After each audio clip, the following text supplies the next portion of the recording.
मस्तपैकी त्याला मिक्स करून घेऊया. हाय फ्रेंड्स, मी वैशाली, तुमचं माझ्या नवीन ब्लॉगमध्ये स्वागत आहे. आज बनवणार आहे मी मोदक. तर त्याच्यासाठी घेतलेले आहे मी 2-3 चम्मच तूप.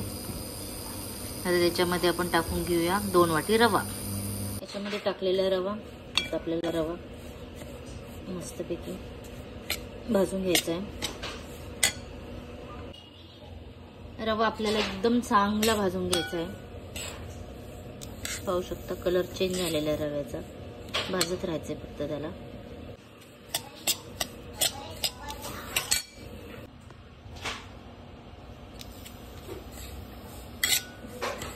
रवा भाजत राहायचा आपल्याला.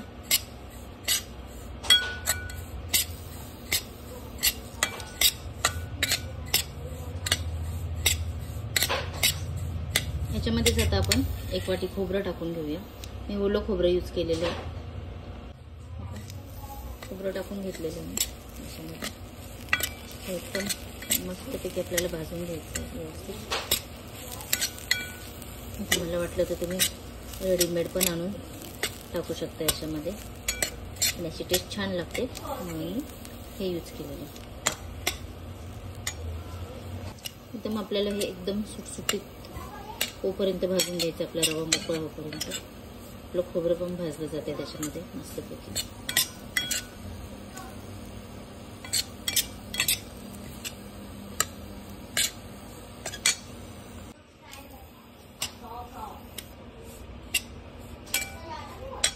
आपला रवा एकदम सुटसुटीत भाजला गेलेला आहे.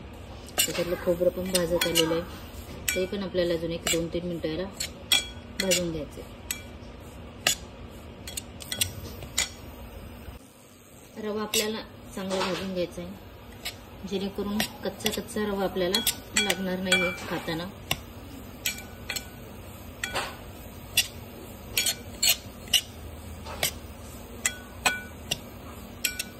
मस्त रवा भाजत आलेला याचा वास सुटलेला आहे.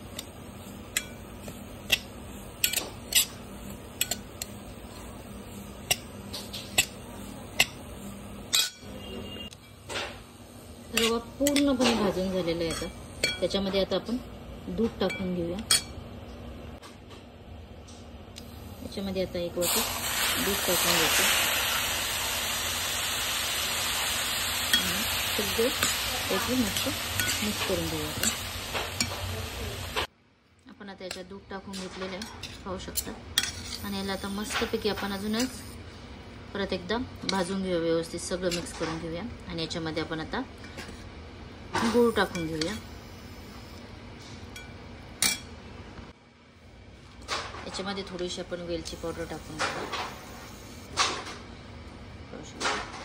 आणि सगळं मिक्स करून घेऊया परत. हे पण मस्त भाजून झालेले आपले, पाहू शकता. त्याच्यामध्ये आपण गूळ टाकून घेऊया. त्याच्यामध्ये मी गूळ टाकलेला आहे. आता हा सगळा गूळ मी मस्त मिक्स करून घेते. पाहू शकता आपल्या सारणचा कलर पूर्ण चेंज झालेला आहे. आणि आता हा गूळ आपल्या याच्यामध्ये पूर्ण विरघळत आलेला आहे मस्तपैकी. अजून आपल्याला 5 मिनिटं याला हलवत राहायचं आहे. मस्त आपलं सारण तयार होत आहे. पाहू शकता आपल्या सारणचा कलर पूर्णपणे चेंज झालेला आहे. तुम्हाला हवं तर तुम्ही फूड कलर पण टाकू शकता मस्तपैकी.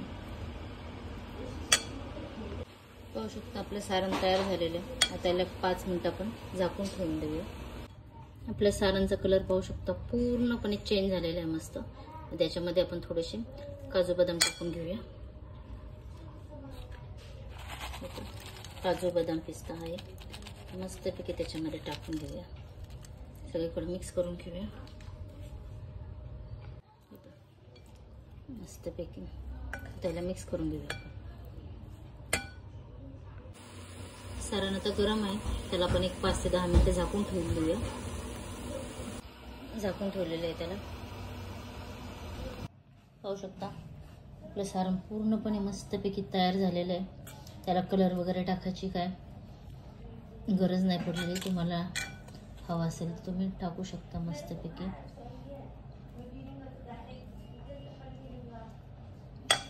पाहू शकता किती सुटसुटीत तयार झालेलं आहे सारण आपलं.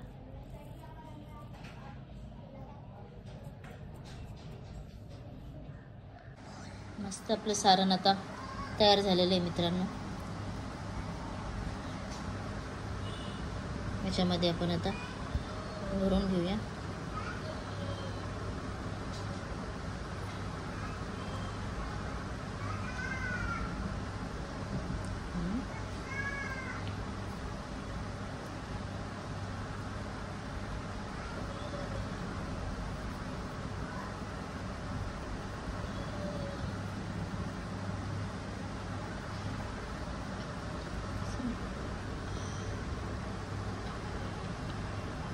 पाहू शकता आपले मोदक छान तयार झालेले आहेत. पाहू शकता मित्रांनो आपले मोदक तयार झालेले आहेत. किती छान कलर पण आलेला आहे त्याला. म्हणजे तुम्ही नक्की एकदा ट्राय करून पहा. भेटू पुन्हा नवीन ब्लॉगमध्ये. Tata bye bye.